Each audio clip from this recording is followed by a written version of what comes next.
২৬ তারিখ ভোর ৬টায় ফুটবলের চির দুই প্রতিদ্বন্দ্বী ব্রাজিল এবং আর্জেন্টিনা মুখোমুখি হতে যাচ্ছে।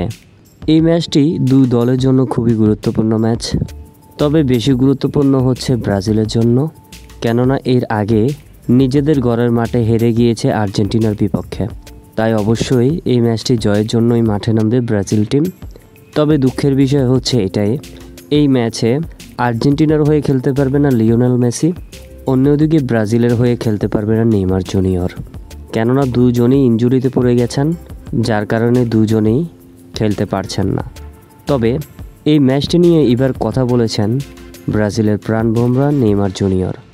তিনি বলেন, আমি যদিও খেলতে পারবো না, তবে আমি আমার সতীর্থ প্লেয়ারদেরকে উৎসাহ দেওয়ার জন্য মাঠে থাকব।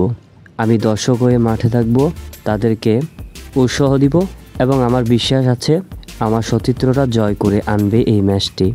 আমরা আর্জেন্টিনার বিপক্ষে ম্যাচটি জয় পাব, এমন কথাই বলেছেন ব্রাজিলের প্রাণভোমরা নেইমার জুনিয়র।